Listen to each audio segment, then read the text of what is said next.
Welcome back to our live coverage from Icon 2016, South Africa's longest running comics and games convention. A South African first. Our popular culture panels on our main stage will be streamed live thanks to Always On Wi-Fi. Always On Wi-Fi providing super fast Wi-Fi in all the locations that you need it. A reminder, we will be running all 3 days this weekend, Friday, Saturday, Sunday at Gallagher Convention Center.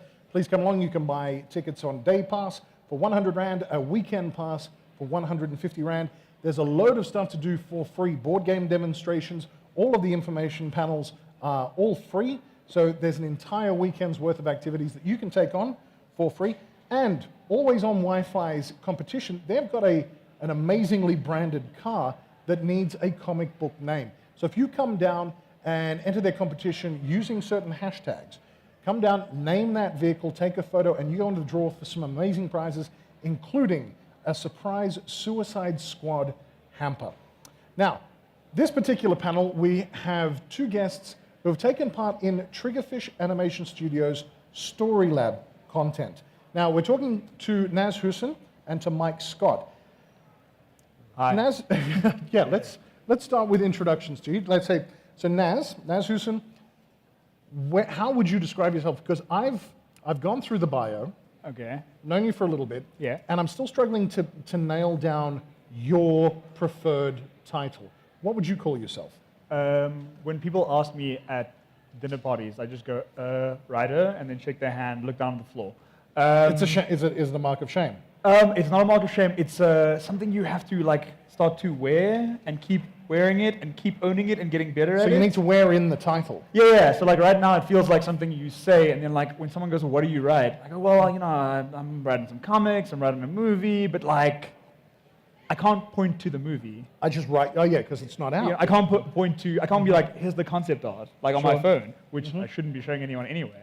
And with the comic as well, it's I'd love to be able to pull the comic out of my back pocket and be like, here you go, this is the comic. But unfortunately, it sounds like I'm a liar. But I'm gonna go with writer. No, you need to embrace it and just carry through. Writer. I am a writer. I am a writer. Yes. Now, we also have Mike Scott. Now, Mike, again, I'm going to throw it to you because your bio was a little bit mixed. There's a bit of music in there. There's a little bit of directing. There's a little bit of producing. How would you describe yourself? I normally say animator, but it's actually, I've been doing writing and directing and storyboarding. That's kind of how I started out with just making my own stuff. And I guess the all-encompassing term is creator. Sure. So I would just kind of say creator focusing in 2D animation. Yeah. All right. Yeah, it's got to be creator and never creative, right? I am a creative. I am a creator. Is that sort of the creative is the advertising term. Oh, and you're a creative if you are a creator in the advertising world. Right. Which. Excellent. Cool.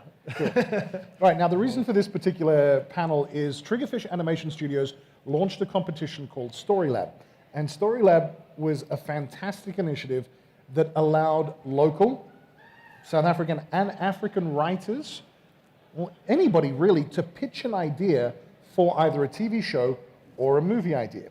And now, obviously, Triggerfish being an animation studio's house, it would be an animated movie or television show.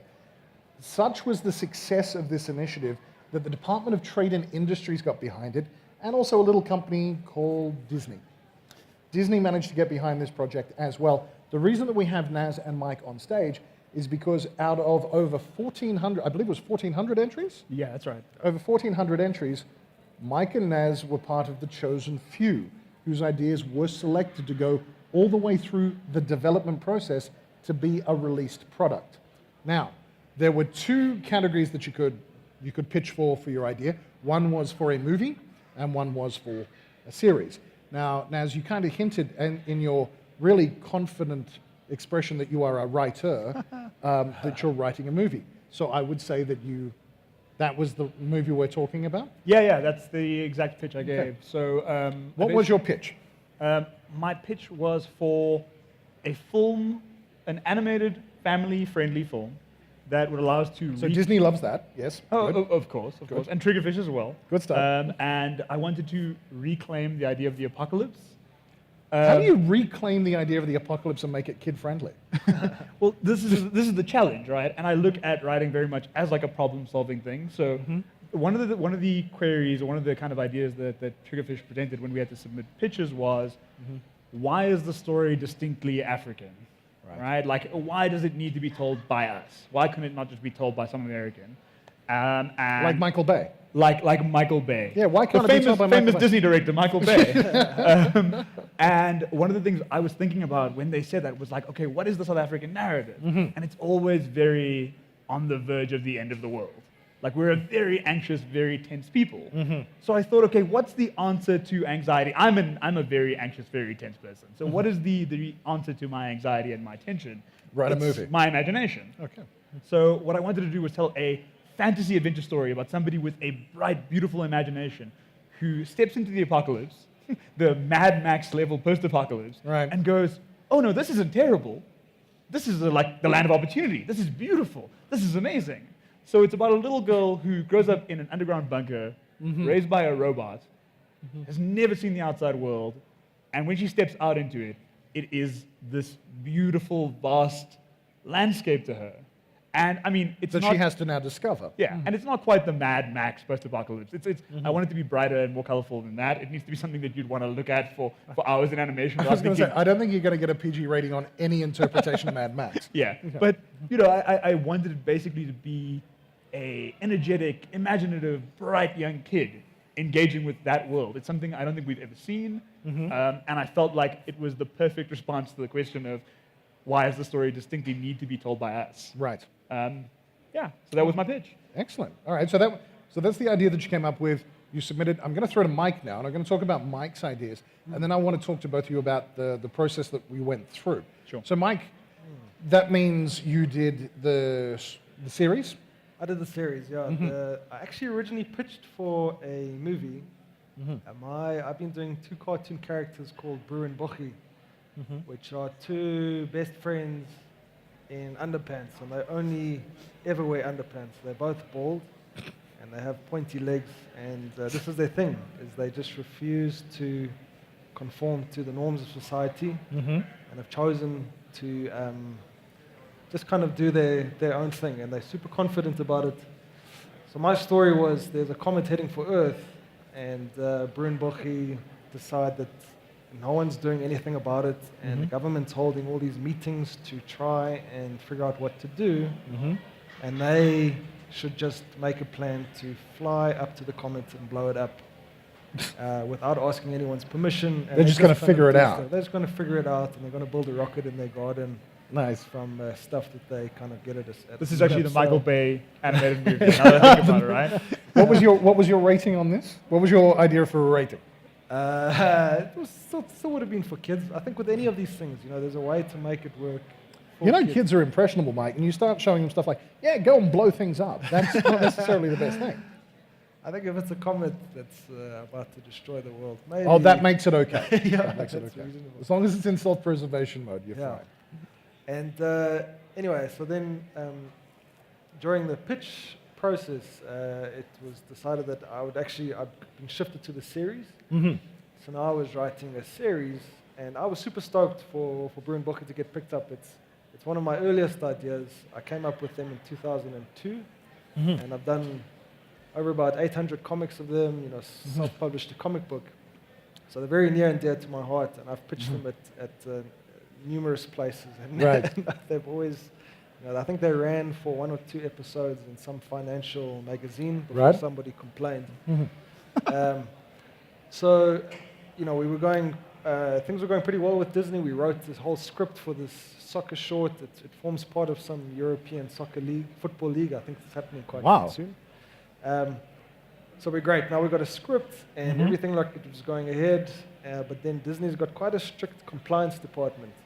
Well, we'll get to that point. What I'd like to talk about is,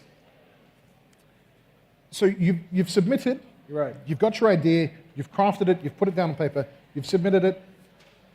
How do you get notified? Now, we said that there were over 1,400 entries, and then it went through to a short list, which I believe was 32? 35, I think. 35 shortlisted, Yeah. and then through to the finals that were selected. I think it was 4 movies and 4 series, is that correct? Right, yeah. So when you get notification that, hey, you've made the top 35, what happened from that point? Was this phone calls? Was this now being flown to Cape Town to meet with the Triggerfish team? What happened? I don't distinctly remember. Is this now all a blur? I don't remember Your path finding to out. fame is a blur right now. Naz, isn't My it? path to fame. Yeah, oh yeah, total fame. I- You're a variance cover boy. Yeah, of course. I genuinely don't remember the 35 shortlist thing. Like, I don't remember it. It was probably an email, that's why I don't remember it. Because, like, emails just, they fly through, you get them, you get excited, you respond to them, and they're gone, right? Like, and I'm like, okay, like, that happened at some point, but what we had to do for the 35 shortlist was we got flown down to Cape Town. And this was, obviously, if you were in Cape Town, you were around. You got to know that. That's fine. Yeah. They were flying people down from Kenya, from Nigeria, from Zambia, like from all over. And they're flying a bunch of us down from Joburg, and we're all put up in this hotel for a bit. And what we're there for is a workshopping sort of program on our idea, but also a workshopping on screenwriting. Because as you pointed out, not everyone who submitted it was necessarily a writer or has a background as a writer. They had a pitch, and that was all they had. Yeah, like you know, one of the winning pitches is by a journalist. Like, so you know, Oh, they can't write. She's a writer, Yeah. but maybe, and she obviously thinks about narrative, Sure. but it's not necessarily like a forte or something that she was working on before then. I mean, I was very much working in the ad space. Yeah, not every journalist can be Lauren Bierkes, right? Exactly, Sure, exactly, right? But so you know, they brought people down to kind of workshop us through this process, and it was this very intensive but very rad 10-day workshop. And they flew down a screenwriting instructor named Pilar Alessandra from Los Angeles. Wow. And she used to work at DreamWorks. She used to be a script reader, which is, you know, a studio gets like Submissions. hundreds of thousands of submissions. Hey, I've got this idea, and it'd be an And amazing because multi-million-dollar movie. Yeah, and because they're totally make free, the thing is, like, the submissions are coming in for free from screenwriters. You want to read every single one just in case one of them is like, oh, this is going to win an Oscar. Right. Or this is going to make a lot of money. More likely the latter. Sure. And so she used to do that, and then she learned a lot about screenwriting from that. She wrote a book called The Coffee Break Screenwriter. Right. And it's basically a system to kind of work on your screenwriting and work on your story and improve it, and work on your character and improve it. And Right. yeah, so she kind of gave us How long was that workshop for? it was 10 days, right? 10 days, yeah. So you've made the top 35, and Mike, this happened for you as well. You're flown down, and so for the next 10 days, you're working with somebody who worked at DreamWorks to actually go through and hone your ideas and sharpen them up a bit. Is that pretty much it? Yeah, she was really amazing. I mean, I remember we got an email. I actually thought, because I submitted 2 ideas. The one was for another movie, for about a character whose muse lives external to him. So his muse is a little bird, and that's where he gets his inspiration. Anyway, I got the email that was didn't get chosen. So I thought, okay, I tried, but I didn't crack it. And then I was actually working on a Bruin Bocchi short at the same time, so I just carried on working. And I got an email that said that you got in. So I was super stoked. But she, you know, you would kind of discuss our ideas, and people would pitch the synopsis of the movie, and immediately should have feedback like, you know what, maybe you should bring that character only later in, and maybe like set something up here that you could pay off in the 3rd act. Was there like an you're talking now 3rd act, and we mentioned that some of these people who've submitted aren't from the industry. So we've got our idea, and this is the sort of thing that was developed in those 10 days. These are your structures that you need to be looking at. Let's build and flesh it out. Yeah, because very much like the sort of pitching process, when we're first asked to pitch, not everyone knows how to write a pitch. Right. Writing a pitch is a skill and an art unto itself. I think there are some people who probably can't write scripts who can write really good pitches who get in. Right. You know, like you can convince people. And you're like, you know, you write like a 5-page summary of your entire film. And it's like, oh, but these ideas are so big. My imagination's stretching in every direction. Now I have to like whittle it down to 5 pages. And you do it and you compress these ideas and then you submit it. And that gets you in. And now she's going, oh yeah, at the end of this, you need to write this in 4 pages. Right? And she's going, okay. That's how you extend it out. Yeah, and she's also looking at like, if you're setting something up here, you need to knock it down over there. If you if you think this is like a really important emotional aspect of your story or an emotional beat, like how are you getting this to play out so that people are feeling this rather than just writing down, I really want people to be sad here. Now, Mike, you've done stuff before though, in getting your comics. So you've had experience in storyboarding and layouts and rough ideas. You're coming into this, what things did you pick up that went, oh, well, I would never have thought of that process? What was some of the nuggets of gold that came out of those 10 days? Sure, there really was, there's a lot. I mean, I never would have classified myself as a writer. Mm-hmm. We kind of learned by trial by fire when we did the Nickelodeon short in 2013. So you'd had something done for Nickelodeon? Yes. Mm-hmm. And then it was just a process of trying stuff out. And then I actually was reading Pilar's book before she came to South Africa. Mm-hmm. And the way, she's kind of like a wizard that you go through. It asks you questions like, who is your character? What do they carry around? Like, how does that pay off? What are the main attributes of your character? Can the strengths of that character also be the weaknesses? So it's like really laid out for you on a silver platter. And you just kind of go through this list, and it makes you think about, who is the actual character? So for me, I guess the main thing always comes back to what Disney wants is like, there's got to be an emotional core to the story, and you just got to figure out what that is, and that has to keep coming through in the script. Like if you've got a theme there, you've got to pay that off all the time. And the other thing is, I mean, there's so much resources for telling you how you should write a script, but at the end of the day, you have to like what you're doing, and also I'm just learning a lot more to trust my gut. Sure. Yeah. Because if you just keep following like all these guides, you're just going to get up something, you're going to land up with something fairly generic. Right. And there's a little spark extra that I think that the person brings to the Sure. table. Definitely, I think story is like an instinct to some degree. And like one of the things that Pilar said and stressed a lot was her book is a means of checking when you feel like something is lacking. Like when you read your own story after you've written it or you're in the process of writing it, and it feels like, oh man, like I really want this to translate into something, but it's not quite working. Yep. Go to the book, go to the format and look at it and go, check the formula. What am I missing? What is my character? Who is my character? What are they carrying around? What is that object that signifies something about them? What is the action they need to take here? Are they taking an action? It always comes down to, I think, using those tools to investigate and probe your story and to probe yourself, and that allows you to then figure out how to tell your story accurately. Yeah, that answers the question I was just about to ask. If somebody's presenting you with, well, here is your formula, and you often hear the term, it's a derisive term that it's a formulaic comedy, it's a formulaic this, it's following a formula. But what you're saying is that needs to be taken back to an abstract level. Use a formula because the formula works, but it's helping you hone the message rather than just a step-by-step process. Is that right? Yeah. Okay. Right. So from 10 days, at the end of it, you had a 4-page? At the end of it, we didn't necessarily have a 4-page document yet. What we did have was we were asked to write the first 2 pages of script. Right. I mean, obviously, it might not be the final version of it, but she's like, start your draft. Start it here. It has to be the first 2 pages and only the first 2 pages. If you go one line over, we're not reading it. And we read it and we crit each other's work in this room together. Sure. Which is fantastic. And you're like literally doing, you're casting people to read your stuff and whatever in this room. Right. And it's a great experience because you need to also get that feedback. And at the end of it, we had to then re-pitch our idea to the room now that it's been more refined. Right. So you are working on a different version of the pitch. It might not be that 4-page outline, but you have to sit down and go, this is the process. This is the Hollywood process. It's going into the room and being able to sell the idea.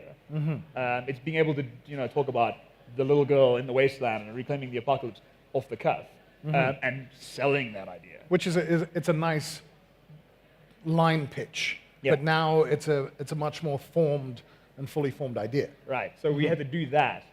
And every single one of us had to do that. And for the TV guys, you guys actually had somebody else come down to listen to your TV pitches. Yeah, we had, thanks. We had a Ryan Ross from Disney UK come. And he works with Middle East, Asia, EMEA. Europe, Africa. Yeah. I think, and it was Africa's in his title. And this was the first time I think he'd been to Africa. And he also, I think he's just so versed in like hearing so many ideas. He was, in South Africa, and we were talking about this earlier. We're very polite, If we don't like someone's idea, we'll say, "Oh, that's really cool. Maybe you should speak to someone else. And they might be interested in your idea." He was just like, "Nah, I tell you why. this and this is why I don't It's like not it. gonna work, why I right. think it's not going to work. It's not right for our audience. But you could try something else. And he was also like, these two people were just so on it, and it was so refreshing to get super honest, critical feedback straight away. And I think all of us leveled up quite quickly during those 10 days. Yeah. Okay. So it gave you a better idea. You've now got a fully formed idea. They've gone, all right, thank you. We've now got these 35 shapes of clay, not lumps anymore, they're now shapes of clay. Send you back to from whence you came. Yeah. They then contacted, and it was from the 35 down to 8. Yeah, and then we had to submit these 4-page pictures, and then they choose the 8 from those pictures. Right. They choose the 8 that I do remember, because that I remember was the day where I was like sitting. So I have a friend. What were you wearing, Naz? What were you at the time that this happened? What were you wearing? As always, on a Friday, I'm in my pajamas. Smoking jacket. Oh, sorry, pajamas. Yeah. Yeah, because Friday. I don't leave the office, the home office. Oh, you on work Friday. from home. Yeah, like today. And I'm sitting in bed because I've just finished whatever work. I hit the deadline, and I'm Sure. like, I'm wrecked. And I have a friend who actually worked at Triggerfish. She also submitted a project, Sarah, and she contacted me to tell me that she didn't get in. Right. She's like, oh, I know I'm not in. So you now know the decisions have been made. Yeah. So Okay. she drops me a message and she goes like, have you got any word about the fact that you are or aren't in? And I'm like, I got nothing. But now that you're not in, and I think your idea is great, I'm done. I'm toast. And about, I think I took a nap, and I'm getting a phone call, and I'm ignoring this phone call because I'm like, I'm sleeping, man.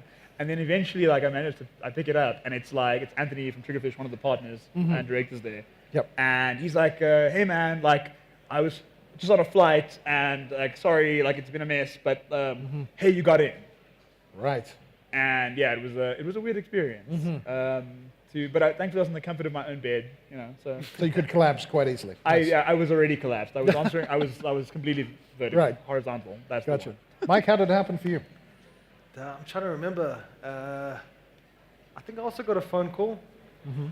And I think I got a PDF document from the producer there at Triggerfish, but I think she had copied and pasted the wrong name for the project. Oh, So I was like, I don't know if this is a mistake or not. Yeah, you're like, what's wrong? I The project name or my name? Have I actually gotten in or not? Yeah. Wow. But because the project has since changed to a dog show with Cat for Disney, but because it was Bruinbochy that I've lived with for so many years, it was kind of, at that point I wasn't really too focused on the outcome. If it worked, then I felt like they were on board with me. If it didn't, I was going to do Bruinbochy anyway. Sure. So it was just all gravy one way or another, And then we got an amazing trip to the States, obviously. And it was, we can talk about it later, Well, but Disney really laid it out. Okay, so you got the call. I got the call. To clarify, yes, it is actually you. That thing that we attached, that was not you, but okay. It'd be really confusing if for the last 6 months you're not the guy. We made a huge mistake. We're so sorry. No one asked you to leave. It's like a weird episode of awkward, Seinfeld at the studio. They're just like, Let me take this back to the 10-day workshop, because what I want to know, I want to talk about what happens next, but I want to know at what point you became aware of it. When 35 people are sitting in the room and it gets put to you, we're going to hone this down to 8. Did they tell you what would happen from that point, or was that now a surprise? no, they'd to some degree explained way up front. Sure. I think that's just a requirement of when you open a sort of competition. You have to be like, this is what you're going to get. Right. Otherwise, you can later just be like, oh, did we say Yeah, who Disney? We cares? meant Right. we're flying you for a week into Swaziland. Which is where the best animation is done. Yeah. So no, everything was kind of front-loaded in as this is an opportunity through Disney. You are going to theoretically get to go to the studio. Maybe not in specific detail, because some of the stuff we got to do, I don't think you could have wrapped your head around. And some of it was also up to Disney to determine on their schedule, what they could allow us to do, what they could allow us to see when we were there. Right. If a movie was done, if a movie was if it was okay for us to be Right. seeing production art and stuff. Well, you've been told now that you're in. Yeah. You then get told we're flying you to LA. Right. How much time between winning and going? 3 months? 2 months? Was it? Sure. I think it was end of November, and then we left we arrived in LA on the 14th of Feb. Well, I did. Yeah. You were already Valentine's there. Day, right. Valentine's Day. Yeah. Can never forget. And Yeah, I went to Miami. There was a small delegation that went to Kids Screen in Miami, which Okay. is like another animation festival, mostly for business people. But I remember that I think they were only going to choose 3 series and 3 films. That's right, yeah. And because they liked so many of the entrants, they decided to up it to So 4. it was originally only going to be 6. That's right. Okay. Yeah. yeah, it was such a difficult process for them, I think, because they didn't know the quality of ideas they were going to get, and they really got. I mean, they got amazing ideas. Like I spent a lot of time working with people there on my idea and working with them on their idea when we were at that first workshop, and it's just like the most phenomenal creators creators I've ever met. Like they're just amazing people with amazing ideas. So it was near impossible to get it down to 8 even, I'm sure. Gotcha. The festival in Miami, you said it was for business. What sort of things did you pick up? What were you exposed to? Sure. Okay, I'll tell you a few golden nuggets I got from there. The one talk was titled "How to Control Your Creator," and there was a lot of producers there. And the guy got up and he said, "Look, the first thing I'm going to tell you is this: the title is completely wrong." He said the job of a producer is to help a creator interface with the creative industry, and then step out the way and let that person do their thing. So I was like, that dude is my hero immediately. And then another lady said, if you're pitching an idea and someone likes it, you should really ask them, what do you like about the idea? And if they say, I just like the way you saddle-stitched your pitch, you're on the wrong page. But if they say, I really like your characters and the relationships between them, then you're talking the same language. And if they don't like the things that are core to you, then it might not be worth continuing that relationship.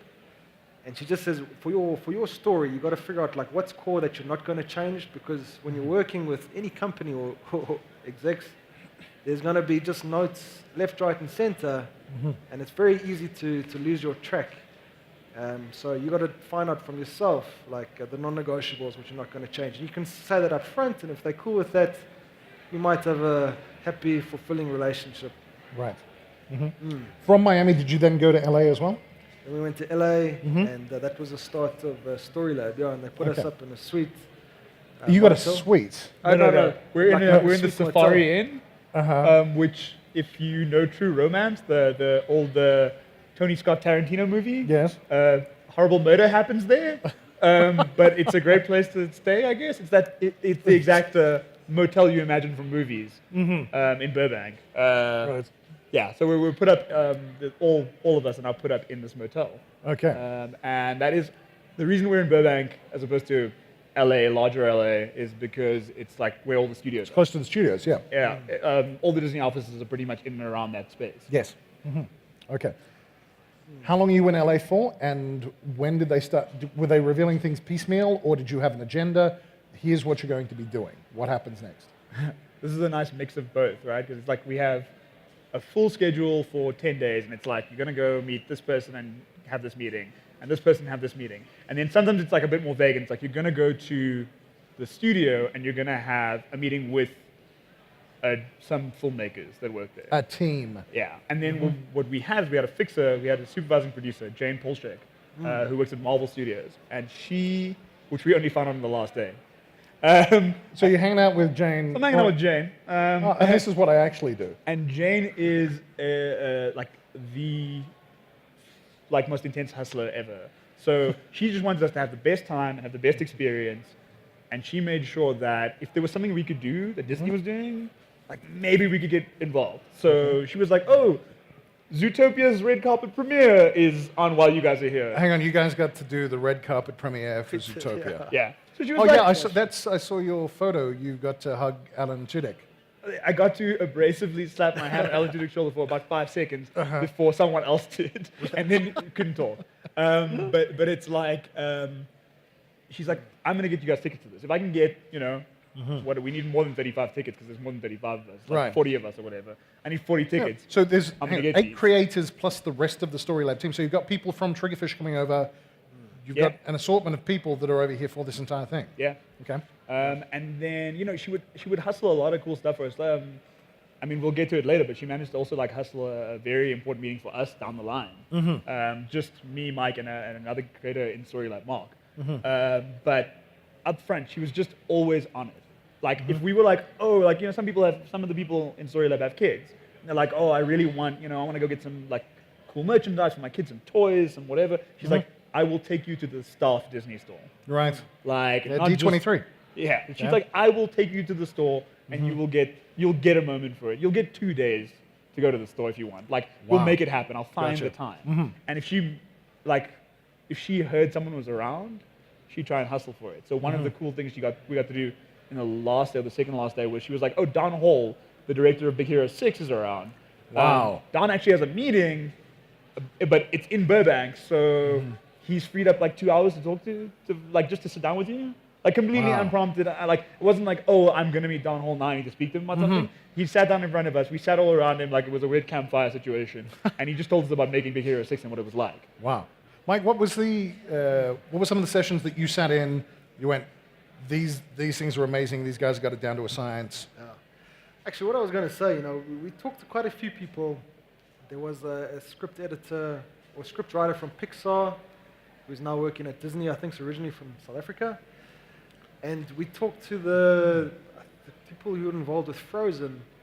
And what I came to realize is that these people were hitting the same obstacles we were hitting in terms of story and trying to get it to work. It's just they pushed a lot further, and they figured out problems. Like we might get to a point where like, okay, this is acceptable now. Let's hand this in, and we're going to make this. They would just keep pushing. I guess they also got the resources, but also the experience, and they've got like stacks of people working on it. And sometimes things don't work. I mean, I think with was it Big Hero 6, they had to rework a lot of it in the last few months or something. Oh yeah, and they have an approach to doing that as well, where they just yell like all hands on deck. And we met directors who were working on a feature for them now who were like, oh, and suddenly I was a storyboard artist again. Like, not like in a condescending, like just like we need help. We need everyone who has any like expertise in this right now to make this scene work, and this scene work, and this bit work. And I think they had, Big Hero 6 was a movie that they kind of reinvented. Zootopia was to some degree a movie that they completely reinvented before it came out. And then it's amazing to see how well they come out. So yeah, I mean, there is the resource factor, obviously, but it's also the temperament, like the approach to storytelling and creativity. One thing Mike and I have talked about before is like, if there's a wall that South Africans hit, it's like we draw the line at like, this is how much I want to feel about the subject. Like we don't tap like deeply into this really intimate sense of like what it is that we're really going through to tell the story. And we're sitting in a meeting with Paul Briggs and Dean, I can't remember Dean's surname now, but they're directing one of the next Disney animated features. Sitting in a meeting with them, with to pitch our movies to them. I pitch my movie, and within 5 minutes of us meeting, Dean is talking about how he felt when his mom died. Openly, deeply, because he knows that that's where the story needs to come from. So why waste time pretending that that's not what's happening? He just went straight for it. So it's an interesting idea that South Africans can be, look, there's no question that South Africans can be passionate, but they're reserved as to how far they're going to get their passions going on specific topics. Yeah.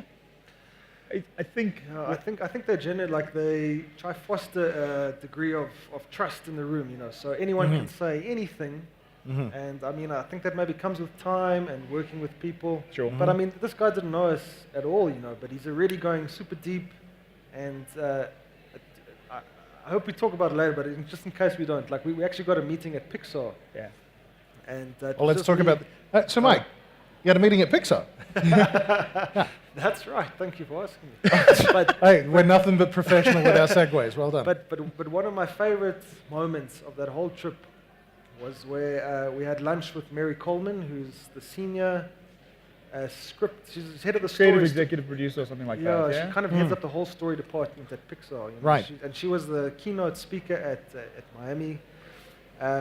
So, Jane Polshek, the ninja, managed to get us lunch with her and two of her people also in the story department. And we're just kind of talking about the work we're doing, and then Naz started talking about his story, which is, there's like stuff going on, an emotional relationship between an adoptive and like a mother robot. I'm not going to spoil your story here. But an adoptive mother and daughter relationship is like kind of at the core of the story. Yeah, Right. and the kid's trying to figure out like who is my real mom? Is it the robot that's been raising me for so long, or is it my human mother? And Mary was just like, wow, that really resonates with me because she's an adoptive mother, and she really wants the real mom. She wants the adoptive robot to be the real parent, And like Naz was just holding the table, and these ladies were so into it, And I was like, wow, check it out, what's going on here? This is like a beautiful moment, And she really was interested, So I was like, flip, it's just the confidence factor that we can actually could tell stories, And I think, we also talked to a lot of people in South Africa, like it's a self-confidence thing, Right. Yeah. And we could actually, I think, do so well. And I speak for myself here. If I just had a bit more gees and believed in myself a little bit more. Right. So, says the dude who's got like the Nickelodeon pilot under his belt, the Disney pilot. I don't know. I believe in you, Mike Scott. Thanks, Naz. You're the best. All right, we've done this amazing trip. Jane the Ninja dropping amazing things all the way through. Meetings with Pixar. Yeah. You come back, and so this was in February that you came back. You did the trip. Yeah, we got back probably start of March. Yeah. What happens now from a developmental process? Because you've got a 4-page outline. You guys have got to develop it. Sure, you're having help doing this, and you've got some of the most amazing people in the business doing it with Triggerfish and Disney. What goes on now? How far down the line are you now? So the feature process is about taking that pitch and refining it and refining it and refining it, and then from that refining process, then expanding it. So like Wayne, one of the directors at Triggerfish, said to me the other day, he's like, you're going to start with your log line, your single sentence or 2-sentence pitch on this idea, and that's going to be like the emotional heart of your story, and hang on to that. And then he's like, okay, and then you're going to work through the plot. And then we're going to trim the fat off the plot, and trim the fat off the plot, trim the fat off the plot. And then you're going to write an outline that's expanded. And then it's expanded some more. And he said, like, it's almost like at some point you could write the screenplay out of these growing outlines. Which is not necessarily the way I naturally want to work. It's not necessarily the way, like, the process is organic. Like, to some degree, I'm pushing in this direction, they're pushing in that direction, but they're also guiding and shepherding this entire thing. So basically, it's been a lot of Skype conversations from my side because I'm not in Cape Town. Right. And I've gone into Cape Town for a couple of meetings as well. And it's just, it's weird because it's writing endlessly a document that no one will ever see except for me and like the producers I'm working with. Right. You're never going to see it unless you ask nicely. And Maybe we should have a podcast about that now. and basically, it's working the story out like beat by beat, moment by moment, and then expanding this into scene by scene, like line by line, and finding your way through the entire story. And I submitted a document, like yesterday actually. Right. That was like the latest version of the outline. Yes. And it's like, I'm hitting a wall again. I hate this completely. Why am I doing this to myself? And then the night after that, sitting down and writing it all out by hand and realizing that, oh no, I understand this film perfectly. It's mine. I get it. Like it makes perfect sense. And then sending that through, and then getting notes, and then starting over. So your focus is now, they've given me the roadmap. Yeah. I need to keep refining in amongst that roadmap, and they're providing the mentorship and guidance all the way along this roadmap. Yeah, exactly. Right. Exactly. Mike, is that how it's working for you? Pretty much, yeah.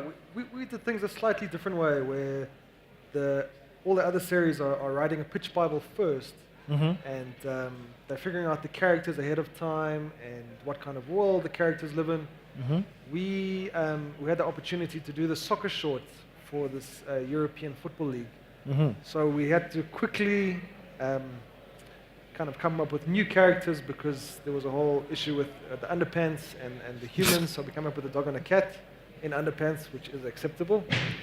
And so we kind of did things slightly back back to front. So we came up with a short pitch Bible for a show which we've made, a pilot that we've made.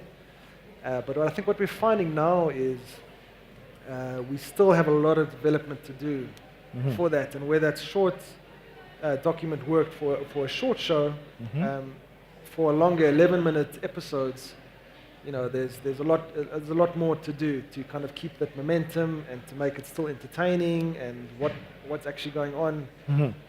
So for me, it's now a process of stepping back and relooking at what is the show we want to make for a longer form. And the other shows I think which is Wormholes by Lucy Heavens.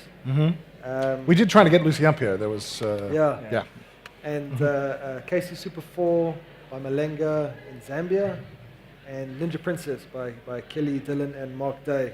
And I think they finished their pitch Bibles now, so they've got like working documents. They haven't made a pilot, but I think the next stage is thinking like, now we've got to write the pilot outline, write the script, and then if that's looking good, possibly making a pilot episode or at least an animatic. Okay. Yeah, I mean, the distinction they make is they say that there's some shows with the animated series that are script-driven and some that are board-driven. And I guess your approach was almost board-driven, but then, now you have to go like kind of flesh that out and work out like what the show is going to be in the long run. Yeah. But like, board-driven shows are basically shows that are the creator storyboarded out the script more than he's actually written out his script. Okay. Right. Different approaches. Well, give us a rough idea, because obviously Big Hero 6 was made in a weekend, and most animated shows are made. Don't knock it up inside of a couple of days. Just hit the big red button. Cool. When we're talking an animated movie, did they guide you as far as, well, we haven't even finished the script, so we can't even get into graphics production. How long is this process going to take? So like a Disney movie, which has like a several $100 million budget or whatever, takes like 5 years. Right? They just happen to have multiple teams working on multiple movies at the same time. Yeah, exactly. Yeah. Like they've got a slate and they worked it out like according to. I mean, so does Triggerfish. Triggerfish has a slate of movies that they're working on. They're working on another film right now. But the approach to it is essentially like, with Triggerfish, it's going to be like something like a 3-year process because of the kind of resources we're working with. So it's a year or a year and a half of development. I'm now obviously in that year, the sort of 5-6 months into it. Right. And that is like getting the outline to the script, getting the script redrafted until the script is as tight as it can be. Right. And then, I got an email the other day that's about visual development, which is great because I've been excited to see the pictures in my head now, like actually on screen. So some artists have actually sat down and started doing some things. What? So some artists have sat down and started crafting. We're getting some artists now. We're getting like resources allocated specifically for the feature films to sit down and actually start working with this. And that's like the process that I'm like really excited about that because you're working in animation. You want to see the stuff. Yes. If you're working in live action, maybe you could like kind of, if you had a script, you could cast and kind of get the actors in and try this out and try that out. You want to see this stuff. What's the development timeline for a series then, Mike? What expectations have they helped you manage? So Disney's I think Disney has a 5-day turnaround. So when we submit stuff on a Friday, we hopefully get notes back by the next, I think it's 5 working days. So we'll get notes back by Thursday or Friday. Sure. So we're going to try to submit stuff, every Friday. And then, of course, Anthony Silverstone and Rafaela Deladon are at Triggerfish. And Rafaela is kind of overseeing the whole process. So she has input on how things are going. But we've got to do mid-July is when I have to submit the final Bible. Okay. So it's a bit of a tight squeeze now because I want to kind of restructure the whole show and make it something. Sorry, you're a month away and you want to restructure the whole show. I'm sure they love that idea. You know what? I think because we're aiming for the short pilot, we've kind of somehow lured ourselves into this weird space where things feel quite. There's like inertia now, I'm like, okay, well now we've got all these characters in the world, but like there's nothing actually really happening, So I want to give the dog and the cat jobs. I wanted to put them in a place that's quite high in like extraterrestrial activity. Sure. And they kind of got this little club. So, so it is a short time, and I also want to get someone to write a script. But Okay. yeah, the timelines are quite tight often. It's also a thing though, working with creative people, right? Like, because even with the original pitches, I remember somebody at Triggerfish saying to me that, you know, they asked for these pitches and they got 1,400, right? But they got like 300, and then on the last day they got 900. You know what I mean? Like, it was like, oh yeah, because you're working with writers. Oh, because people are leaving things. What to do the you think last I was minute. doing? I was writing that thing for the entire 2-month period we had, and like revising and revising and revising. But I'm going to use all my time to revise it and polish it. But like, you know, I was like waiting until the last hour to really hit submit. I mean, maybe not the last hour, because you don't want to like, oh no, the internet's Server's cut out. down. What have I done? Yeah, right. But So the greatest idea in cinema history blocked because the internet's. but it is like that. It's like, you know, I think something about the creative brain just works in these tight spaces. And it's like you want time to dream and drift and think about a whole bunch of things, because these documents are slugs. Like they're not the script, so like, you know, it can be boring. Yes. And you know, my brain drifts. But it's good because it takes me to a healthy enough place for me to like come up with crazy ideas that are never going to be in this movie, but that actually help me to get down to what needs to be in this movie that aren't those crazy ideas. Okay. Yeah, I often think, you know, if you give someone a week to make something, they're going to take a week to make it. If you give them 2 years, that person's going to take the full 2 years. Well, no, they'll take 3 days at the end. Yeah, they'll take a week after 2 years. Yeah. Exactly. Oh yeah, that thing, it's coming up. I've got to do the thing. Yeah. Right. Okay. Oh yeah. As far as your finished product, because it will be finished, they're going to carry you through and guide this thing and make it a finished product. What happens from that point? You get to sit back and be the proud owner of, look what I have done, look what I have made, this is now good, or do they then look to tie it further into other things? Mike had a dream the other day. You have a dream, Mike? Yesterday, where he imagined, where he saw one of the other guys in the story lab in like a beautiful white gown, standing on a like green lawn with like this massive house behind him. And Mike, in the dream, where you realized I like realized that this is Mark Day, who's doing Ninja Princess. Yes. And I was like, oh my gosh, this thing has become a multi-million-dollar Oh, so the success. green is a sea of cash. It, what you're saying. It could have been like or he just lives on a golf course. Right? yeah, he's like, It was a like dream. white The dream slippers. logic doesn't work. Yeah. But Had it's a, like a terry cloth white bathrobe on. the minute I heard that, I was like, that's what I'm going to do in the movies. Then I'm like, I'll probably just stand on a golf course, like not actually buy a mansion or something. That's crazy. Yeah. Take a photo. No, just CG in it later. I'm sure you can do that. Maybe I'll get somebody to record it. Maybe we'll do like a live stream. Yeah. Me on a golf course in a gown, Yeah. just Gotcha. for you. Before security comes, and like, hey, what are you guys doing? All right, well, gentlemen, we're coming up to the end of the presentation. I wanted to say thank you both very, very much. Congratulations to both of you for your successes with Triggerfish so far. We wish you every success for the movie and for your series, and we'd like you to come back. When the products are being launched, sure. We'll do a launch at Icon for you, absolutely. Let's just good. try and book that in now. The premiere at Icon. Yeah, a premiere at Icon, that would be very, very nice. Yeah, thanks so much Right. for having us. So Yeah, guys, thank thank you very much for your time. Really do appreciate it. Awesome. Thank you. Nice one, No, guys. you, bro. No, you. So that was Mike Scott and Naz Hoosen, part of the Triggerfish Story Lab project. They're taking their projects all the way to the small and big screens. We're wrapping up here for an hour. We're going to take a break.